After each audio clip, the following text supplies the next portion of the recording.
మా కర్కాటక రాశి వరకు ఎలా ఉంది? కర్కాటక రాశిలోకి వచ్చే నక్షత్రాలను ప్రధానంగా తీసుకున్నట్లయితే మనం పునర్వసు 4వ పాదం, పుష్యమి 4 పాదాలు, ఆశ్లేష 4 పాదాలు. ఈ కర్కాటక రాశి వాళ్ళకి ఈ రోజున ఆలోచనల కన్నా కూడా ఆర్థిక సంబంధమైన విషయాల చుట్టూ ఎక్కువ ఆలోచనలు తిరుగుతూ ఉంటాయి.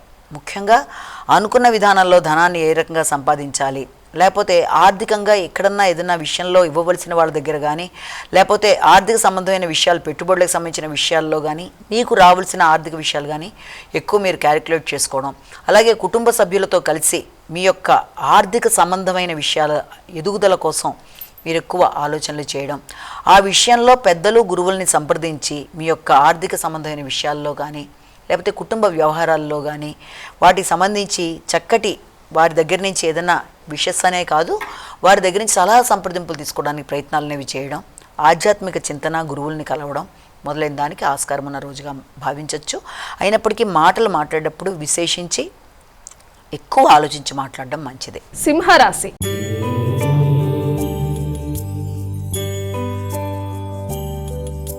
సింహరాశి వారి ఫలితాలు ఎలా ఉన్నాయండి? సింహరాశిలోకి వచ్చిన నక్షత్రాలు తీసుకున్నట్లయితే మఖ, పుబ్బ, ఉత్తర.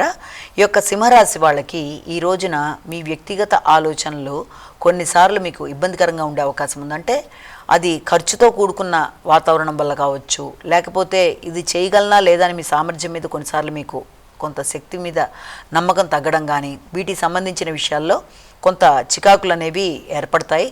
అలాగే ఉన్నత వ్యక్తులతో కానీ, అధికారంలో ఉండే వ్యక్తి, పలుకుబడి కలిగిన వ్యక్తులతో కానీ వ్యవహరించేటప్పుడు, వారి యొక్క సలహా సంప్రదింపులు తీసుకునేటప్పుడు తగిన విధంగా మీరు వెళ్ళినట్లయితే అనుకున్న ఫలితాలు సాధించడానికి ఆస్కారం అనేది ఉంది. కానీ వృత్తి చేసే ప్రదేశాలలో ఉన్నత స్థాయి వ్యక్తులతో వీళ్ళంతవరకు విభేదాలు రాకుండా జాగ్రత్తలు తీసుకోవాలి. అనవసర అపవాదులకి, విమర్శలకి తగిన విధంగా దూరంగా ఉండాలి. తండ్రి యొక్క ఆరోగ్య విషయంలో తగిన విధంగా శ్రద్ధ తీసుకుంటూ ముందుకు వెళ్ళాలి. కన్యా రాశి.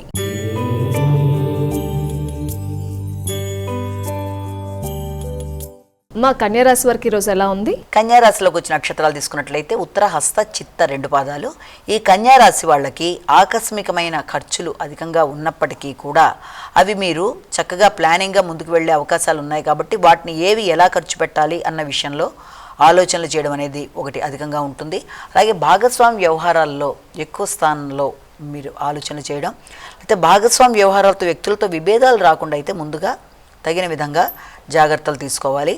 ముఖ్యంగా మీ యొక్క ఆరోగ్య సంబంధమైన విషయాలలో, అంటే ఎప్పటి నుంచో ఏదైనా ఒక అనారోగ్యంగా ఉన్నట్టుగా ఉంటే ఆ విషయంలో నిర్లక్ష్యం చేయకుండా తగిన విధంగా శ్రద్ధ తీసుకుంటూ ముందుకు వెళ్ళాలి.